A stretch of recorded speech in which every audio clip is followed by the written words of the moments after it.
Go. Streaming from South Africa to the world.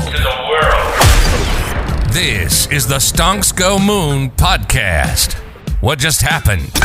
We break it down so you don't have to. Welcome everyone to the Stonks Go Moon Podcast. EOS is dead, long live Volta. Yves La Rose is back on the front lines, this time with a bold plan to turn blockchain into a core layer of global finance. My guest today... Yeah. Well, nice to be here, Rocco. Yeah, like we were saying, the energy is awesome. All into it. The French Canadian is strong today with us. Yes, it is. So as we are recording the 25th of April, the headline says the world's largest asset manager, BlackRock, has accumulated 12,500 Bitcoin over the last 3 days, marking a $1.16 billion investment. They are just slowly creeping and buying all the dips. That spot ETF is just... What are your thoughts about what they're doing? So I've been in this space since 2010. I started mining Bitcoin very early on, part of the cypherpunk movement. I started building computers when I was 6 years old. So when the space first started, there was kind of an anti-establishment feeling for obvious reasons, came out of the 2008 crash and such. But realistically, at the same time, if you've been a builder in this space for a very long time, there is a hope that at some point this reaches mainstream. And there's no way that it reaches mainstream until you have institutional adoption. And that's really what we've seen since last year when the Bitcoin ETFs were approved. And that's really a part of kind of where we see the opportunity and why we've realigned what we've been working on to take advantage of that. Because at the end of the day, if you want this technology to be kind of everywhere, daily lives, you're going to have businesses that are going to be that will be using this. Institutions will be using this. Financial institutions will be using this. So it's inevitable. Okay. But isn't BlackRock the antithesis of what crypto was supposed to be? And I say supposed to be because we have gone through a pivotal shift, I think. Yep. Well, there's definitely a change in the capital that's entered the ecosystem. So there's a change in the maturity of the capital and the type of capital.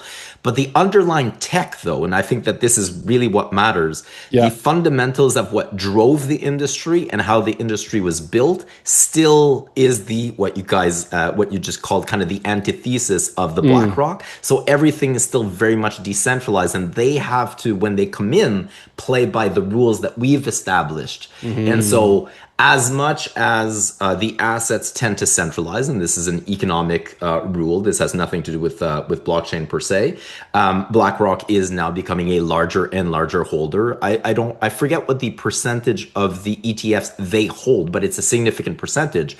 But overall, in terms of assets, the asset distribution overall of all digital assets is still much more distributed than, let's say, the traditional financial space. It does tend to centralize, and obviously large players have the advantage of being able to play the game at a different level and absorb more and more. But fundamentally, the underlying tech and the principles that led to the creation of the industry, I think, are still very much alive and well. Okay, but let's give them a few years, and let's say they accumulate enough. There is a real threat that they could manipulate supply. Well, not supply, but the market. I don't think, so the market is different. So I think that the market that's why I corrected myself. Yeah. I would say the market, because if we're talking about the supply side, then maybe we're talking about the issuance or the actual algorithm, Bitcoin algorithm in this instance. Yes. I think that that's safe and that's good. Yeah. In terms of markets, I don't think that you can escape large players being able to, in some ways, shape and or direct the market. So if it wasn't BlackRock, there has been exchanges. There's large whales.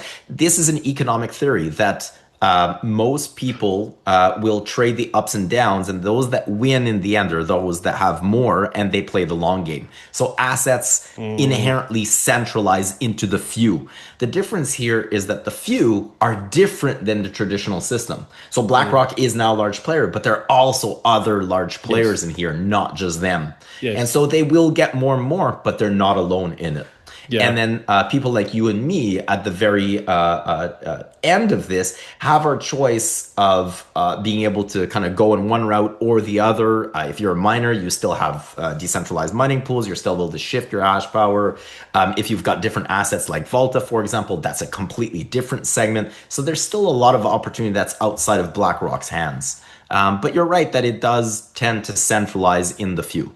And BlackRock being such a large player, they inevitably have a larger advantage than you or I, for example. Yeah, you talked about Volta there, and Volta used to be EOS for those that didn't know. What drove the rebrand for you guys, and what's kind of the larger vision?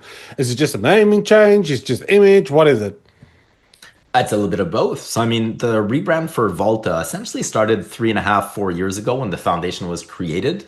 At network launch, the foundation did not exist. There was a different entity essentially that ran the ICO and that made commitments, and they were developing the protocol. They left, and when it became apparent that they were gone, the community and the stakeholders, the token holders, the validators essentially got together and leveraged the blockchain itself to install new levels of governance and this centralized entity called the foundation. Okay. And rebrand effectively started then. So in August of 2021, when we were founded, we didn't have access to our own IP. We didn't have access to the socials. We didn't have access to the GitHub repo. We didn't own the name EOS or even the logo. So one by one, we had to create everything from scratch.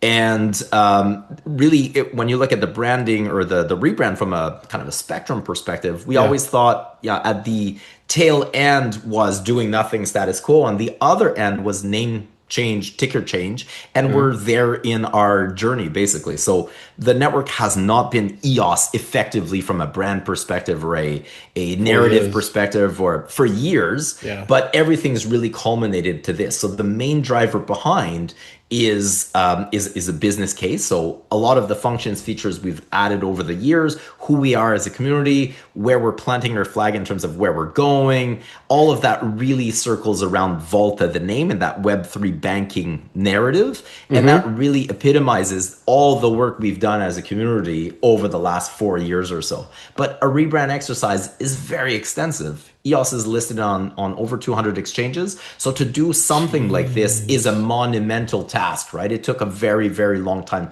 to finally get here, but step by step, here we are now. Okay, so you talked about people leaving. What was looking back into the EOS days, what was the biggest lessons that you can take from those days going forward?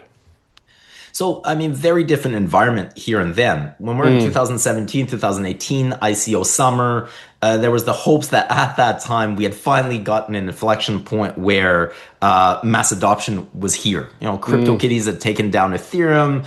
Networks Gen 2 layer 1 blockchains were just not sufficient enough to meet the supply. And I think there was a lot of hope that this was it, that people would now start using this kind of the Facebook, YouTube moment 2005. Yeah, but in it 2017 was more with blockchain. Like this, I think. Yeah. Well, still a lot is like that, but we are seeing a shift. And a lot of what we've seen is there was a lot of kind of hand waving and speculation in terms of what could be. And that still remains, that still exists. But I think in terms of lessons learned, what we've seen is those that actually provide fundamental value and that slowly build day in, day out, and they're not necessarily here for the hype cycles, which have come and gone and have disappeared. Those that really have strong fundamentals and keep working constantly in the end essentially get rewarded. So we've had quite a tumultuous history.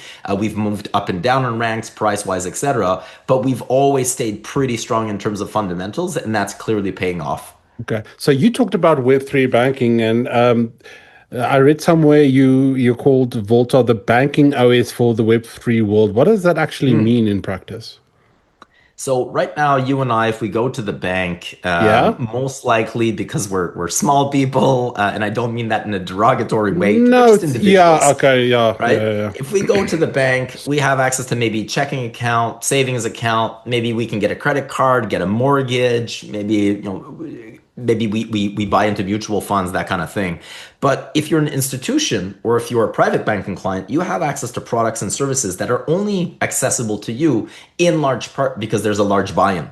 If you look at even savings, for example, you get access to lower MERs, or you get access to certain products if you have, $500,000 with the bank, or $1 million, or $5 million, whatever it may Collateral, be. whatever, yeah. Yeah, those products exist, but they don't exist to you or I simply because the administrative overhead of running them require more capital to kick it off, to start it. And so what we're trying to do with the Web3 Banking OS narrative is democratize access to those financial services down to the retail users, in large part because blockchain inherently brings about the capability of reducing those administrative burdens and those administrative costs, and really opens up the access, because a lot of that's just abstracted away in smart contracts. And so the cost of doing business, and we can get into specific details, but there are certain products that are just not accessible unless you have so much. Let me give you an example. Yeah, sure. Right now, we have a pilot project, and we've partnered with Cefu, Cefu as a custodian, to be able to custody some assets. And then Cefu has the solution through Binance that's a Mirror X solution, where your assets are with Cefu. Cefu was born out of Binance. And those assets are locked into Cefu, but they're on-chain, on Vaulta. But then the assets are mirrored onto Binance, and you're able to trade your assets on Binance, but your assets are not actually on Binance. So your assets are safe, they're on-chain, you're able to benefit from, let's say, on-chain stake protocol yield, etc., direct protocol yield, while also at the same time benefiting from running quant strategies running on a centralized exchange.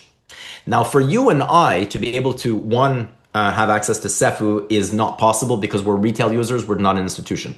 2, to afford a quant team to be able to run, in this example, let's say delta neutral trading strategies, not accessible unless you have a certain amount of capital, because they cost money, whether they take carry or whatever. There needs to be a certain amount of capital for them to make it worthwhile. I feel you. With our CVDeFi product that we're building right now, we'd be able to open that up so that a user that maybe only has $1,000 worth of assets, $100 worth of assets, can still benefit from that product that traditionally would only be available to institutions or large banking clients. So that's the kind of thing that we're talking about in terms of democratizing access to financial services.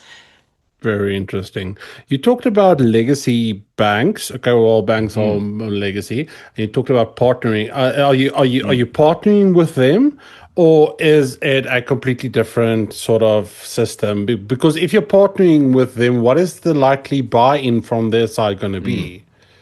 Good question. So there's 2 separate components there. One of them is partnering with traditional banks to offer services or integrate blockchain into services they offer. Let me give you an example. Right now, if you go to the bank and you want to get a mortgage for your home, you can collateralize assets.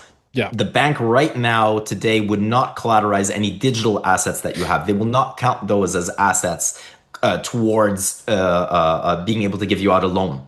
Even right? So though, if you have stocks, commodities, even though Bitcoin they will not collateralize your Bitcoin. Yeah, even though it hit 95,000 again. Doesn't matter. So let's say you're sitting on $1 million worth of Bitcoin. The bank will look at you, but in your bank account and in stocks and whatever assets you have, you don't have that. Sorry, you are worth 0 on paper, even though you might be holding a lot of Bitcoin.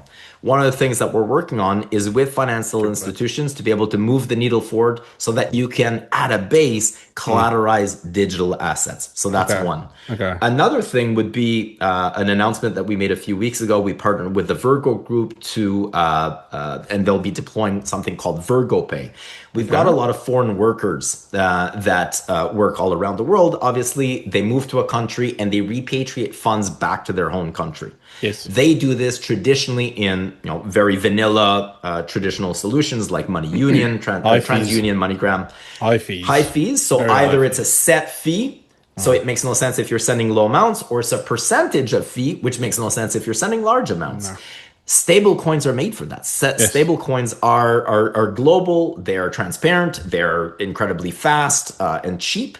And so we partnered with the Virgo group to launch Virgo Pay, which will be settling on Vaulta, focused on 6 jurisdictions at launch, but really in that remittance area where local fiat on-ramps and off-ramps partner. The settlement layer is the blockchain itself. And now you're able to send capital across jurisdictions incredibly quickly, very low fees, all while integrating traditional financial rails on both ends. So that's an example of the kind of thing that we've done and that we're continuing to work towards. Okay, working towards. So obviously, you need to bridge the gap between crypto and traditional finance. You talked about some things that you are doing, you're engaging, but how, in your mind, do you need to make it attractive for them to say, listen, because ultimately, this is how I see it. When they are making less money, that's not good business for banks. Banks want to make more money. So how do you bridge that?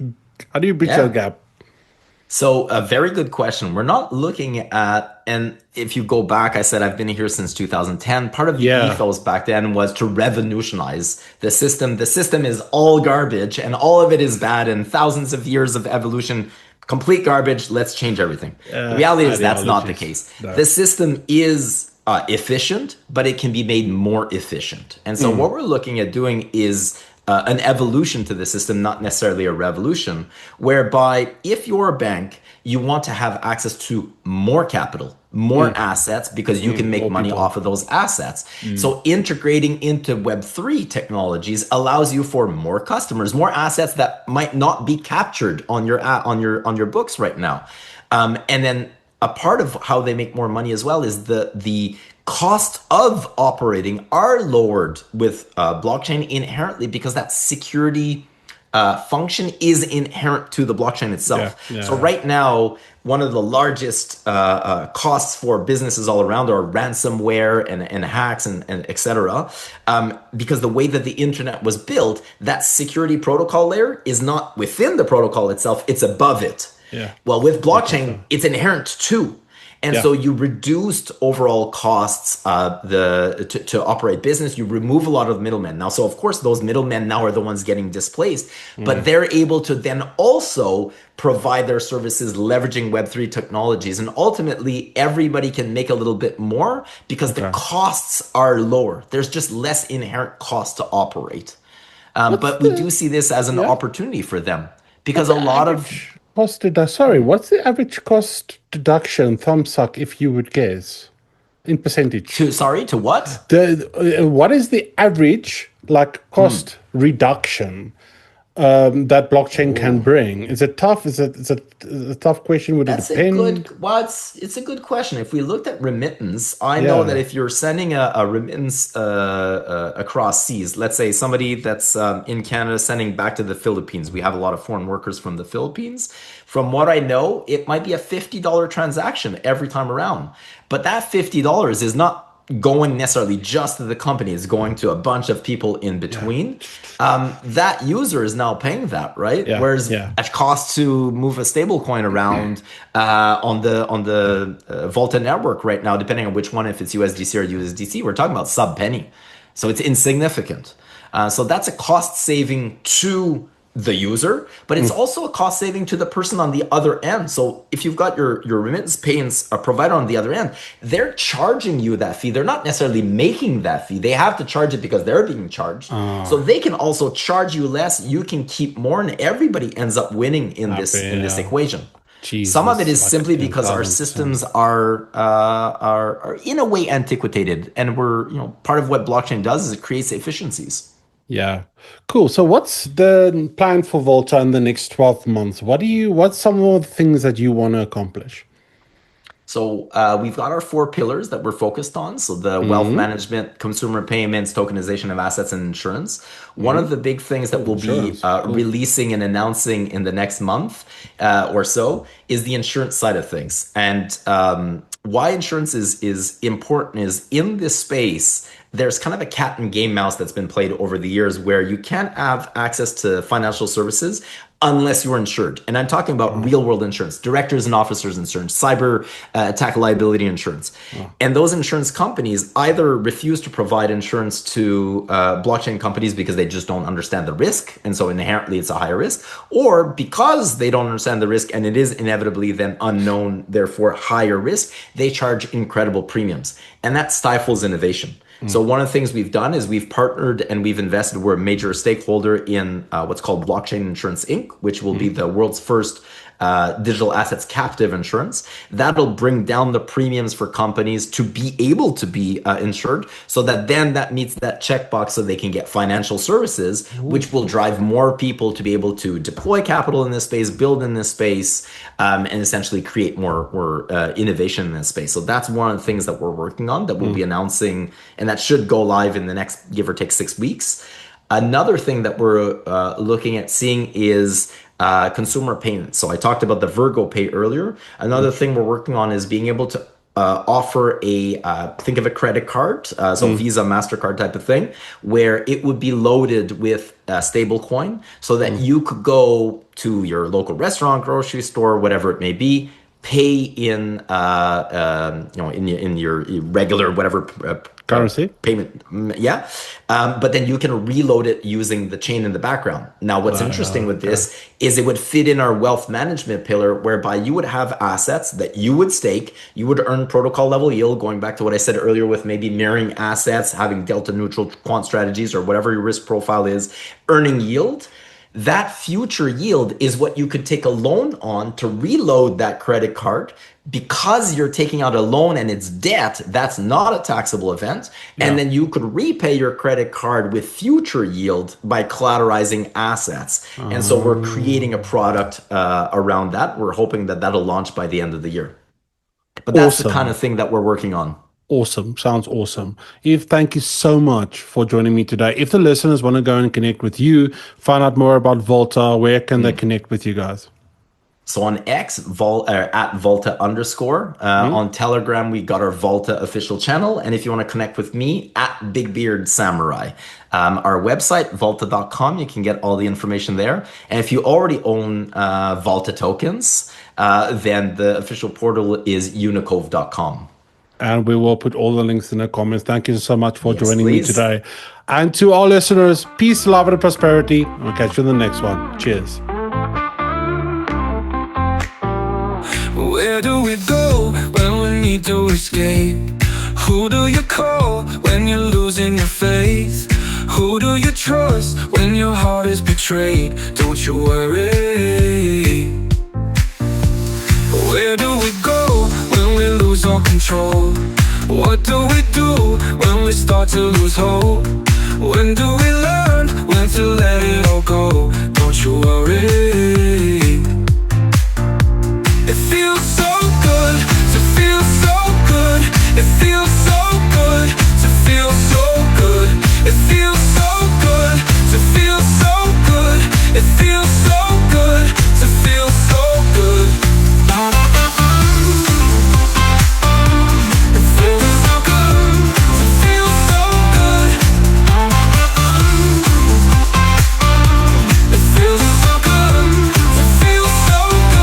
It feels so good to feel so good. It feels so good to feel so good.